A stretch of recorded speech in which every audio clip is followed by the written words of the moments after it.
This is the police on 110. A 72-year-old man has collapsed in front of the management office of the luxury condominium Excellent Aoyama in Shibuya Ward. He is bleeding, please come immediately. A 72-year-old man collapsed in front of the management office of the condominium. However, this was not a simple accident. It was the result of repeated assaults. And the perpetrators were still unaware that the victim's stepdaughter was a healthy woman. What kind of reversal awaits us? Before the real story begins, this story will teach us something important. What is human dignity? And how strong are family bonds? It is 6 a.m. in the management office of the luxury condominium Excellent Aoyama in Shibuya Ward, Tokyo. Tanaka Yoshi quietly stares at the monitor. Despite being 72 years old, he keeps his back straight, and you can sense the dignity cultivated over many years of teaching.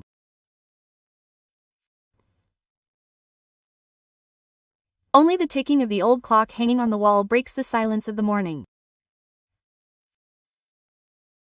For Yoshi, who has been teaching children at an elementary school for 35 years, his current job as a security guard is a completely different world.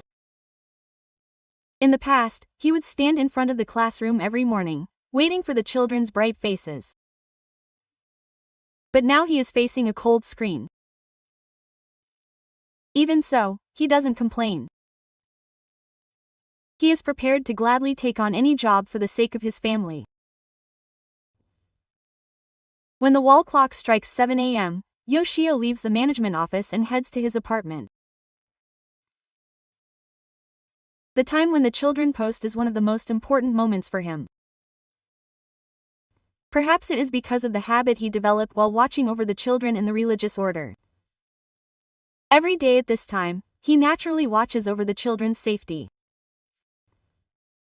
Even when the cold spring breeze blows, he firmly protects them. Good morning, Grandpa. An elementary school student passing by greets him cheerfully. A warm smile spreads across Yoshio's face. It is only at moments like these that memories of his days as a teacher come back to him. Looking into the eyes of a child warms a corner of his heart. That's right. Good luck at school today. But these peaceful times do not last long. A woman in her mid-30s comes out of B and approaches him, holding a large envelope. She is carrying 3 large delivery boxes in her hands, and her face is filled with dissatisfaction. Yoshio feels a heavy feeling in the corner of his heart when he sees her. This has been going on for days now. Why are you here, security guard? Why won't you help me put my things away? Yoshio is confused but calm and answers. The patience he gained during his time in the school cafeteria sustains him even in moments like this. I'm sorry. I'll help you right away. But the woman's demands don't end there. She places the delivery bottle box in front of Yoshio and gives him another instruction. The sound of a heavy box falling to the floor echoes dully. Then, please carry this package to room B803. It's heavy, but I can't do it. Yoshio hesitates for a moment. He knows very well that this is a job that goes beyond the scope of a security guard's duties. But he also wants to avoid friction with the residents. He chooses his words carefully. I'm sorry, but carrying the packages might be difficult. According to the security regulations, we're not allowed to do that. At that moment, the woman's voice rises 100 million times. The other residents around her start to watch the situation one by one, but she pays no attention. What do you think I pay for maintenance fees? You won't even help with something like this? The moment he hears those words, a heavy burden falls on Yoshido. The reality hits him hard, as he realizes that he, who used to be respected by his children, is now not even treated as a human being. But he endures it. He knows very well that getting angry will only make the situation worse. Several of the residents who have been watching from the sidelines shake their heads or nod and leave. But no one stands up to Yoshido. Seeing this, Yoshido's heart grows even heavier. As the days go by, this pattern repeats itself. One day, they ask him to receive the delivery tag for them, and another day, they ask him to show them the security camera footage. Some residents even ask him to water the plants and walk the rice plants. Yoshido tries to limit their demands as much as possible, but the more he does, the more their demands become more acrimonious. One evening, Yoshido returns home and is having dinner with his daughter-in-law's son, Keiichi. His 6-year-old grandson, Ikuta, looks at his grandfather and asks him a pure question. "Grandpa. Today at nursery school, the teacher said that Grandpa works as a security guard, but what is a security guard?" Yu stops eating for a moment and stares at his grandson. He is at a loss as to how to explain it. He doesn't want to teach his child about the dark side of the world. Grandpa works to help people living in apartment buildings live safely and comfortably. At that moment, Mommy, while keeping a close eye on Yoshio, visits Shincho. While working as Kenji, his keen observation skills do not miss the change in his father-in-law. "Work must have been tough for you lately, Dad." His face looks very tired, but while his daughter's subtle observation warms his heart, he also feels sorry for worrying him. "It's okay, Mommy. It might just be because he took Miyako." But Masami does not miss Yoshio's forced smile. She has a hunch that there is something else going on. Tosa, who works as a security guard, speaks to her. Something must be happening. His son is also feeling the change in his father. He seems to be talking less than usual and eating less. "Dad, did something happen at the apartment?"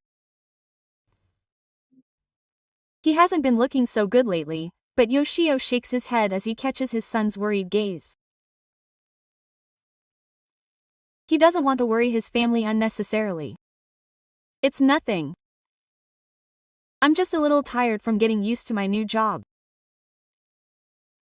That night, before falling asleep, Yoshio stares out the window and lets out a deep sigh.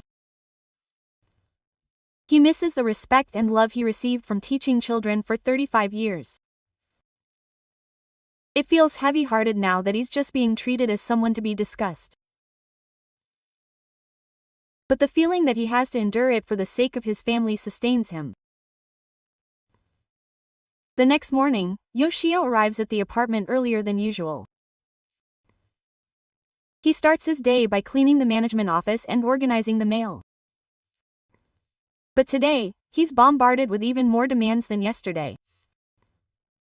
The woman appears again, this time speaking in an even more accommodating manner. "Security guard, please clean our balcony. It's dangerous up high, so I can't do it." This time, Yoshio answers as a child. He can't stand it anymore. "I'm sorry. It's not something I can do." Then the woman's face twists again. She starts shouting at Yoshio in front of the other residents. "What do you think you're so great about? How can you talk back to the residents when you're just a security guard?" At that moment, Yoshio's teaching career and his current state become starkly contrasted. Once a respected teacher, he is now in a position where he has to bow his head in front of people who treat him roughly. A corner of his chest aches, but Yoshio endures it. At 6 p.m. that day, Yoshio was getting ready for work later than usual. His body and mind were exhausted from the constant demands of the residents all day. He was especially depressed by the incident with woman B that morning. As he was about to open the door to the management office, a loud voice could be heard coming from the main gate of the apartment building. It was the voice of a man who sounded drunk. Yoshio turned around and looked in that direction. "Hey, where's the security guard? Come out." A man in his late 30s came out of B and was walking towards the management office, still awake. Judging from his suit, he seemed to have come back from drinking at the office. Behind him was the woman he had argued with in the morning. That security guard molested me today. He suddenly touched me and tried to do strange things to me." Yoshio intuitively sensed that something was wrong.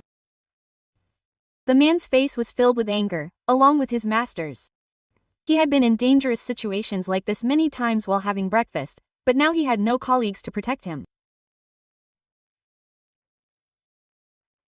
"How dare you pee in my room?" He would do such a thing to a resident while he was in the middle of a security guard's office. Yoshio tried to sort out the situation with Yoshio. However, the person he approached wouldn't listen. "I'm sorry. Maybe there was a misunderstanding, but let's talk things out calmly." However, Kimura Daisuke didn't listen to Yoshio's story to the end. He suddenly came up to him and pushed Yoshio hard. "5 times? What do you mean 5 times? What does an old man like you know?" It was a strong shock that Yoshio, who was 72 years old, had never expected.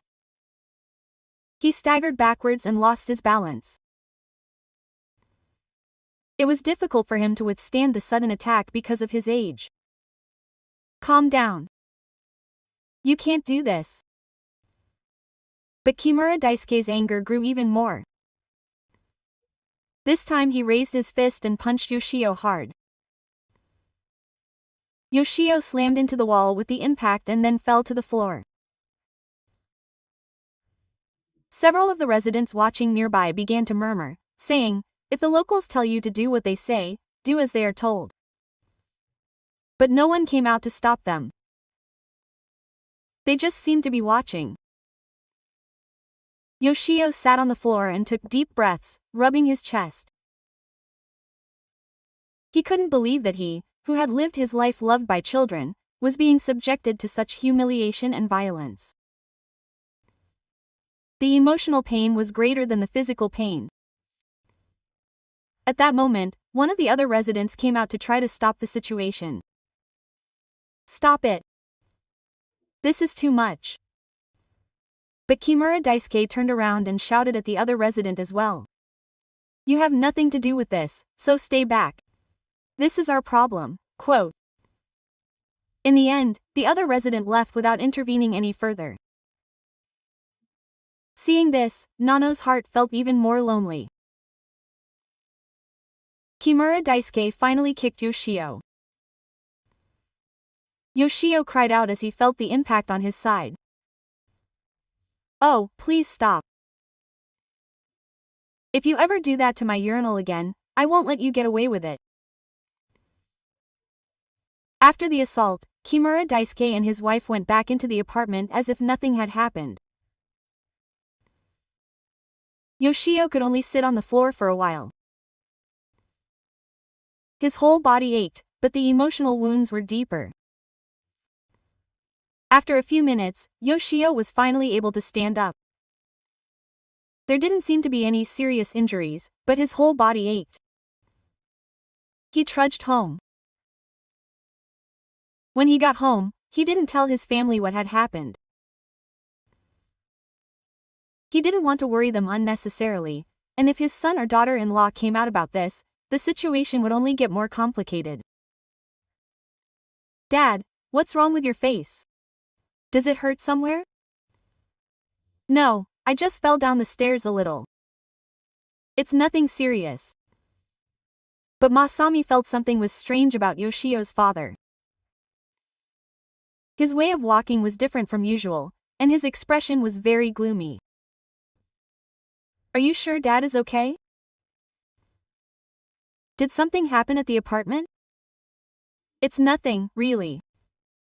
Don't worry too much. It was dinner time that day. Yu was less talkative than usual. He barely ate his food and sat there staring blankly the whole time. He was the one who noticed the change the most in his 6-year-old grandson, Shota. Grandpa, why do you look so sad?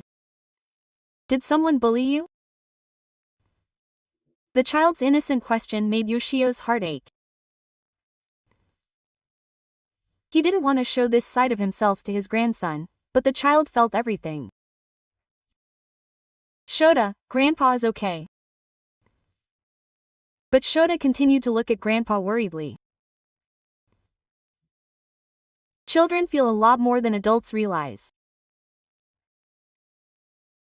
That night, Yu couldn't sleep and lay in bed staring at the ceiling. His whole body ached, but sleep wouldn't come.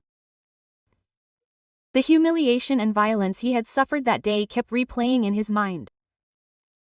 He missed the respect and love he had received while teaching children. At that time, he felt his existence was important, but now he was treated as someone to be discussed, and his heart felt heavy. The next morning, he dragged his anger away and went to work at the apartment building again. However, unlike usual, he walked there with a heavy step, his smile gone. Even as he sat in the management office, he couldn't get the previous day's events out of his mind. When the resident passed by, Yoshio shrank back. He was afraid that someone would complain to him again. Even at lunchtime, Yoshio couldn't eat properly. He had no appetite, and above all, his heart felt very heavy. He was overcome with anxiety that what had happened yesterday would happen again. When the resident asked for Yoshio Yoji, he couldn't refuse politely like he had done before. He did as he was told, fearing that he might be subjected to violence again. Security guard, please do this up to 5 times. Yes, I understand. Normally, he would have explained that it was not within the scope of his duties, but he no longer had the courage to do so. Hoshi thought of Ao and carried his luggage up to the 5th floor. It was hard work for a 72-year-old, but starvation was better than being beaten again. When he got home that evening, he was depressed. Ma was convinced that Yoshio's father had changed in a strange way. Something must have happened to his father. He was acting strangely on the second day too. But Yoshio still didn't say anything. He didn't want to show his family his miserable state. It's really nothing. It's just that work is a little hard. Masami felt intuitively that something was wrong. He decided to investigate what had happened to his father-in-law. The next day at 6 p.m., Rokio was preparing a large sum of money at the same time as yesterday. The anxiety that someone would complain about him again weighed heavily on his heart. After opening the door to the management office and finishing organizing, Yoshio quietly headed toward the main gate. Normally he would have walked with confidence, but now he looked around nervously as he walked. The confidence he had shown in the cult was nowhere to be seen, and all that remained was a shriveled and troubled appearance. The apartment complex was quiet, and only the light of the light shone around him. Yoshio felt uneasy at the return of such a gloomy day. The thought that someone might show up again ran through his mind. Just the sound of the wind blowing and the rustling of his teeth made Yoshio's heart race. The impact of yesterday felt so great, all from an external force. He wanted to go home quickly, but his legs were shaking and he couldn't walk properly. That's when it happened. A familiar voice came from behind him. The cold wind flowed down Yoshio's street. It was the voice of the man who had assaulted him the other day. "Hey, security, where are you going?" Yoshio slowly turned around. Kimura Daisuke, who was drunk, was staggering towards him. But his expression was even more disgusted than before. His face showed his anger, and he approached with his fists clenched. Yoshio's whole body began to tremble. It was as if the nightmare of yesterday was starting all over again. He looked around, but there was no one he could ask for help. The two of them were the only ones in the quiet apartment complex. Kimura Daisuke stood over Yoshio and laughed spiritually. When he looked around, there was no one there. His eyes were filled with anger. "Did you think that was the end of it the other day? Do you remember what you did to my urinal? You're practically a monster." Yoshio instinctively stepped back. But there was a wall behind him, and he had nowhere else to run. He stood with his back against the wall and stared at Kimura Daisuke. The 72-year-old man had neither the strength to run away nor the courage to confront him. The smell of a certain call came from Kimura Daisuke's face. The stress he had received at work and the pent-up anger were about to explode along with the alcohol. He stared at Yoshio with a look that seemed to be looking out for him. "Please. I didn't do anything." But Kimura and Daisuke had no intention of listening.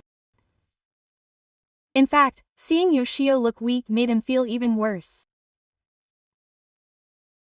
It made him angry that he still hadn't recovered from the assault. At that moment, Kimura Daisuke threw his arms around Yoshio with all his might. The force was stronger than before. Yoshio slammed his head hard against the wall behind him. The impact blurred his vision. A high-pitched ringing sound was heard the moment his head hit the wall. It was too much for a 72-year-old. He groaned and tried to regain his center, but it wasn't easy.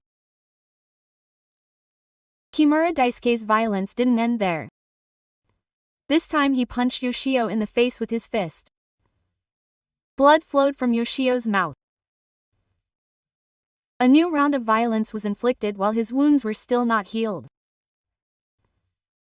Yoshio tried to reach Yuka and call for help. But his voice only echoed throughout the large apartment complex. No one heard his cries. "Help me." But no one showed up. Kimura Daisuke seemed to be enjoying this situation. He felt pleasure in the fact that he was in complete isolation and had complete control over everything. Kimura Daisuke began kicking Yoshio. The indiscriminate assault continued on his sides, back, and legs. Yoshio curled up and endured it, but there was a limit to what he could do at an age like that. His body went cold and flew back as he was kicked. His head felt dizzy and his chest felt tight. His vision gradually began to blur and he felt his consciousness fading away. "If you defy us again, I'll make you suffer even worse than this." After kicking Yoshio near the head with his foot one last time, Kimura Daisuke walked into the apartment building satisfied. He collapsed on the floor, unable to move. Just before he lost consciousness, the faces of his family flashed through his mind. 30 minutes later, a resident who was returning home late found Yoshio collapsed. The resident was shocked and immediately called 110. When the paramedics arrived, Yoshio was unconscious. Yoshio was taken to the emergency hospital, where his condition was serious. It was suspected that he had suffered a cerebral hemorrhage due to repeated assaults, and he had a full-blown percussion injury. The medical staff immediately began preparing for emergency surgery. Masato Kenichi rushed to the hospital after receiving the call and listened to Ishii's explanation in front of the intensive care unit. Ishii's expression was serious. The patient is in a terrible state and is being chased. Emergency surgery must be carried out due to a cerebral hemorrhage. Mami's face turned completely white. Thinking back on her father-in-law's usual behavior, there was no way such a serious accident could have happened. She was certain that something else must have happened. Doctor, are these wounds caused by a simple blow or an accident? Ishii hesitated for a moment and then answered carefully. According to the medical diagnosis, it was clearly caused by a strong external impact. Judging from the external impact, it seems that it was caused by repeated external impacts. The moment she heard those words, Mami's sword instincts were awakened. This was not an accident, but an incident. It was clear that someone had seriously injured her father-in-law. A week had passed since the surgery. Yoshimatsuri had regained his good form, but he was still recovering. While she was protecting her father-in-law, anger was welling up in the corner of her heart. However, she thoroughly hid her emotions and began to calmly make plans.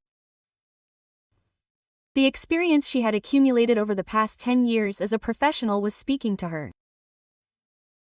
She first visited the management office, thinking that she shouldn't be swayed by emotions in such an incident and that she needed to gather thorough and complete evidence.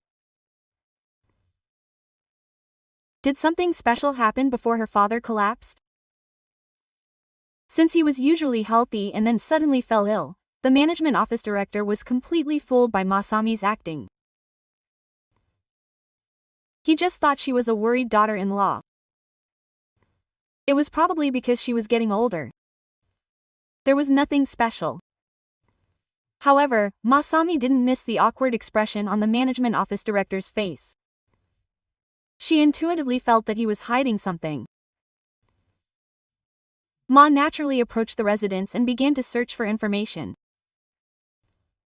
How is the security guard doing lately? He's about the same age as my father-in-law, so I'm curious. The resident answered without thinking. She had no doubt at all that the residents were gathering information. Oh, you mean that person? He seemed to be having a hard time lately. Some of the residents are a bit strict. Ma continued the conversation to get more detailed information. She pretended to be genuinely interested and asked, "Oh, really? What kind of person is strict?" Quote. In this way, over the course of several days, Masami gradually gathered information. He gradually figured out who was making excessive demands on the security guards and what kind of conflicts they had. When he visited the management office again, he initially acted like an ordinary complainant.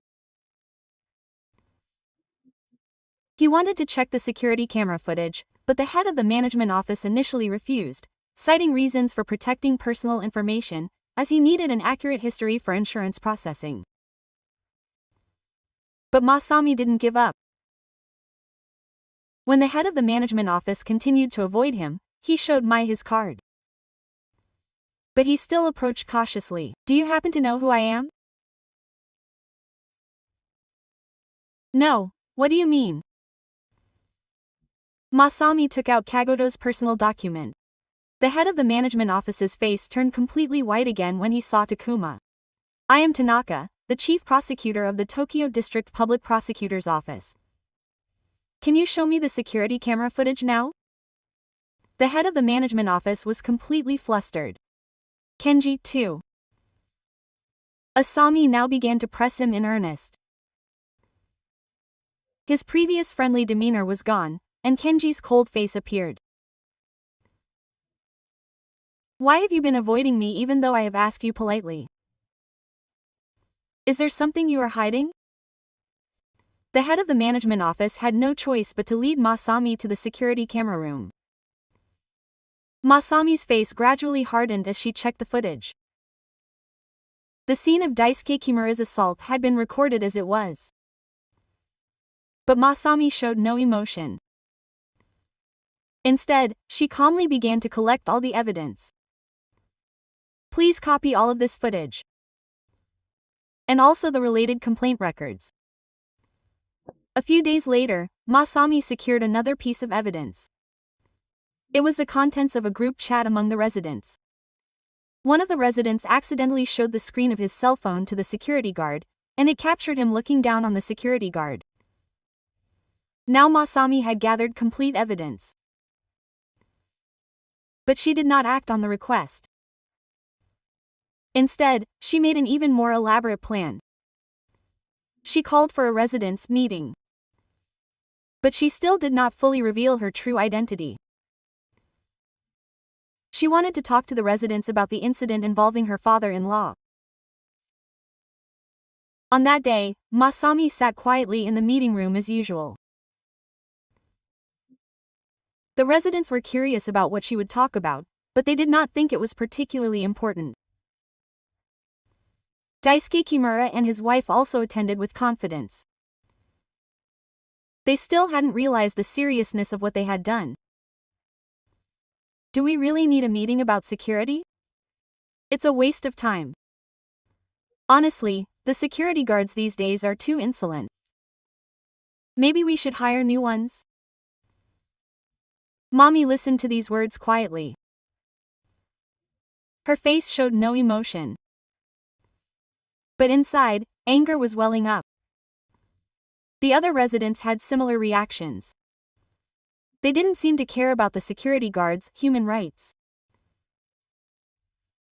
Who organized this meeting anyway? It seemed like a trivial waste of time, but then Mommy slowly stood up. Everyone in the meeting room focused on her. I organized it. Do you have anything to say? Mommy smiled. But her smile was cold. The real game starts now. Yes. I have so much to talk about. A heavy silence fell over the meeting room. Mammy's words evoked a strange tension in the residents' hearts. But most of them were still making fun of her. Kimura Daisuke had a rather irritated expression on his face. He didn't seem to feel any guilt about what he had done. At that moment, Masa slowly took something out of his bag. The residents were confused and didn't know what it was. Let me introduce myself again. And then I dropped a bombshell. I am Tanaka Kenji, Chief Prosecutor of the Tokyo District Public Prosecutor's Office. At that moment, the conference room froze again. It was as if time had stopped.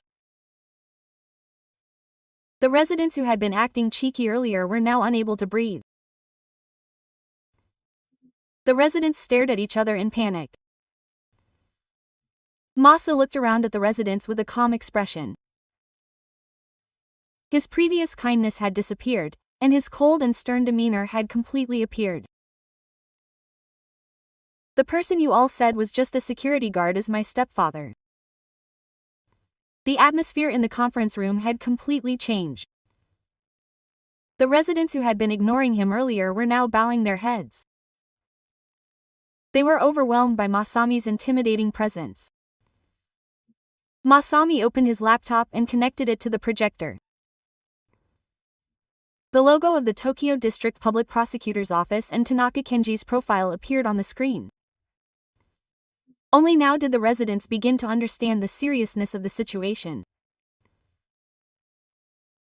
Does anyone think I'm lying? No one answered. Kimura Daisuke was already sweating profusely and shaking his claws. The other residents were also extremely tense. Now Masami began to reveal the evidence in earnest.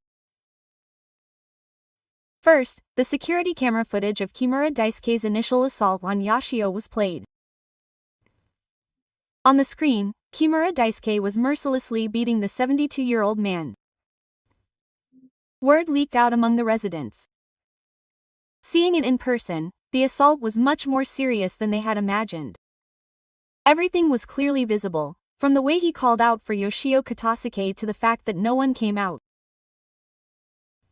Kimura Daisuke had completely collapsed. He despaired at the fact that the footage of his assault had been preserved as evidence. But Masami's regrets didn't end there. Now the footage of the secondary assault was played. It was an even more brutal scene. It showed the moment he lost Yoshio Katasuke and collapsed. The conference room became even quieter. Everyone witnessed how brutal Kimura Daisuke's violence was. Mr. Kimura, the person in this footage is you. Kimura Daisuke finally answered in a trembling voice. There was no more room for excuses. I'm sorry. But Masami's regrets weren't over yet. She had prepared another bomb. The screen flashed to the residents' group chat.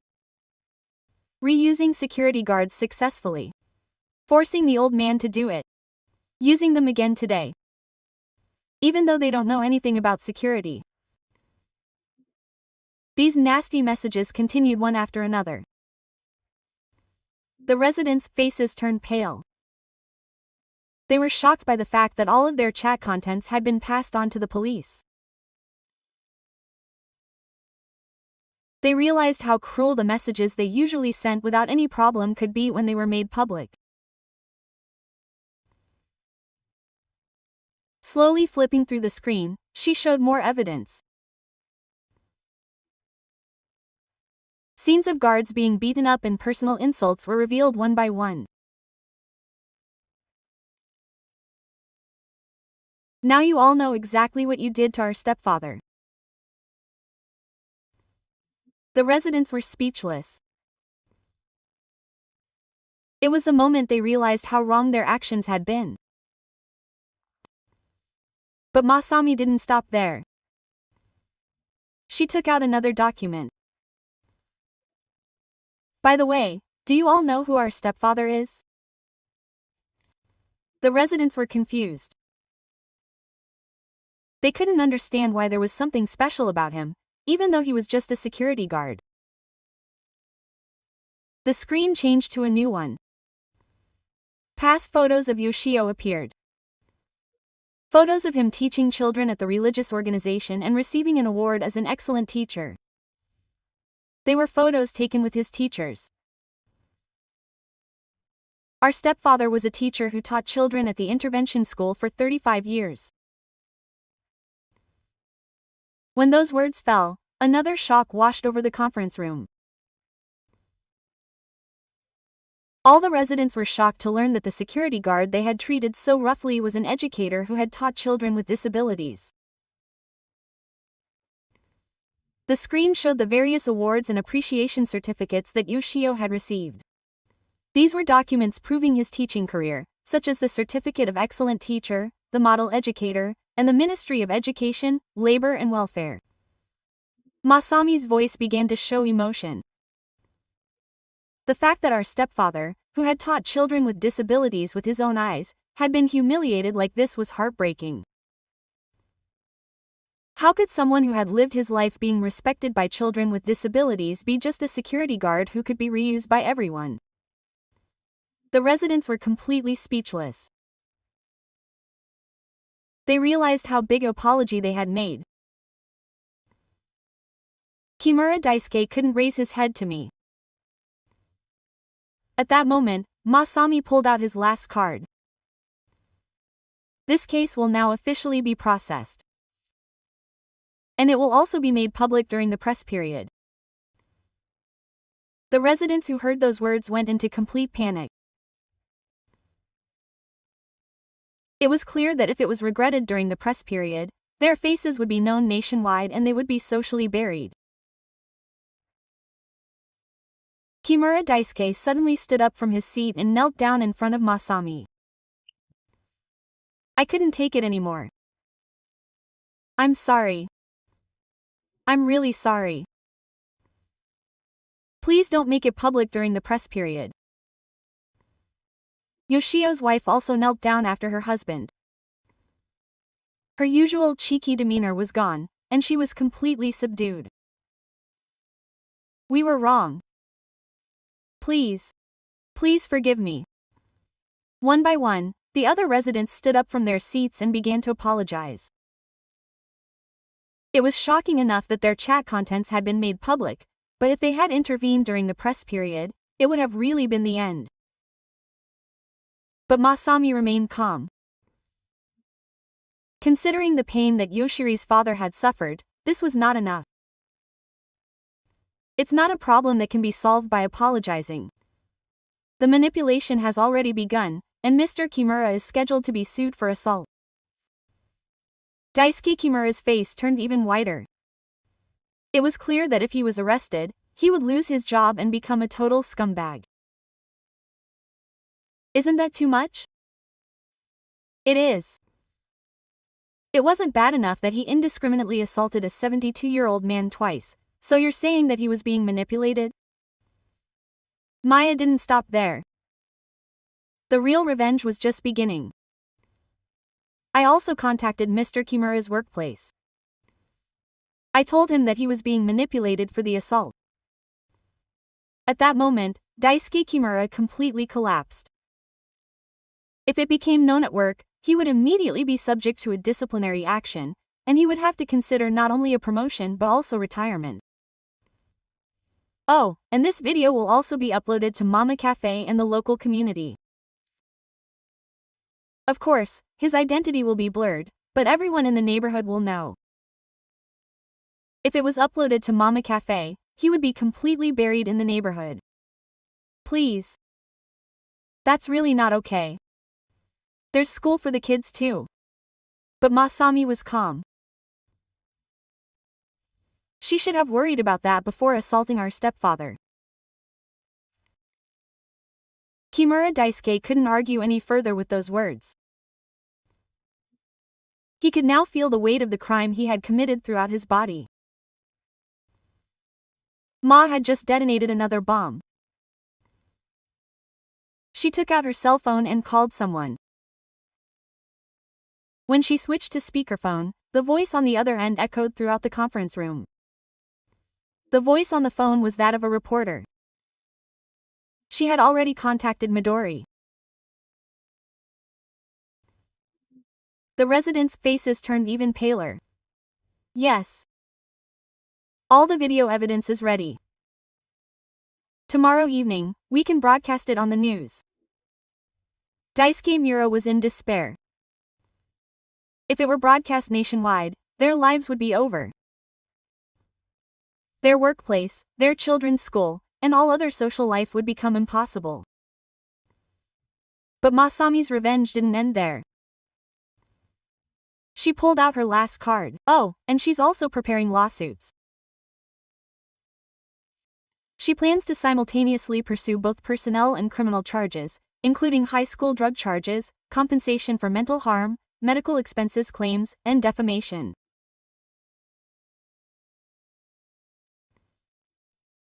She foretold a courtroom trial that would last for several years, not just a simple fine or settlement. Medical expenses, mental harm, loss of work, and defamation. If you add them all together, that's right. Judging from precedents for such cases, it seems that the amount is usually in the hundreds of millions. If legal fees and litigation costs are also added to that, it will be an amount that Mr. Kimura will not be able to repay even in his lifetime. Kimura Daisuke's face turned even whiter. He had absolutely no ability to bear such a large sum. Of course, if he was unable to repay, his assets would be seized and even his salary would be withheld. Even his retirement benefits would be completely seized. When Kimura Daisuke heard this, he was shocked. Following the press conference on his arrest, the company's damages were paid, and it was the moment when his life completely fell apart. The other residents in the conference room were the same. If the contents of their group chat were made public by the press, they would all be socially entombed. A few days passed and Mami's prediction became a reality. Kimura Daisuke was indeed arrested, and the incident became a nationwide issue. All the press reported it under the title, Teacher-turned-security guard assault incident. Kimura Daisuke's workplace immediately issued a notice of dismissal. The reason given was that it could not damage the company's image. Kimura Daisuke's wife was completely shunned by the parents at their children's school. Even more shocking was the fact that some of the residents' group chat content was made public, causing the entire apartment building to receive social sanctions. It was given the name Powerful Apartment, and even the housing prices dropped. Meanwhile, Yoshio's story took a completely different turn. The media proved him to be a teacher worthy of respect. His 35-year teaching career and life as a dedicated educator were once again in the spotlight.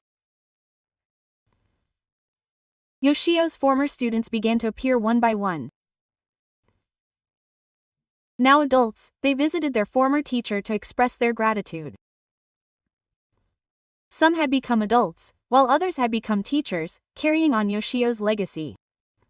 The visits by his former students continued. The teachers who had started visiting Yoshio when he was hospitalized continued to ask about his well-being even after he retired. Yoshio was moved by such concern and love. Just knowing that the children he had taught had grown up and were now visiting him was enough to make him feel rewarded. When Yoshio returned to the apartment after some time had passed, the atmosphere had completely changed. The residents came out one by one and greeted him politely. They now treated him not as a simple security guard, but as a respected educator. A banner was hung at the entrance to the apartment building. It read, "Thank you to Dr. Yoshio Tanaka, the 35-year medical examiner." It had been hung up as a direct policy recommendation by the residents' representative committee. The attitude toward the management director had also completely changed. Now he called him sensei and treated him with great care. Yoshio's working environment had also completely improved. The residents no longer made excessive demands on him, and rather worried about Yoshio's health and asked him not to overdo it. When the young children saw Yoshio, they ran to greet him. It was as if the children had greeted their teacher in school. A genuine smile appeared on Yoshio's face for the first time in a long time. That evening, the whole family gathered for a meal. For the first time in a long time, the worry had completely disappeared from Yoshio's face. Ma felt anger when she saw the change in Yoshio's father. "Dad, you'll be able to live a really easy life now." "Thank you, Masami. Thanks to you, I was able to become a teacher again." Quote. Kakusai's grandson Shota also noticed the change in his grandfather. The cheerful and warm grandpa from before had returned. Grandpa was smiling like a school teacher this time. Yoshio held his grandson in his arms and smiled brightly.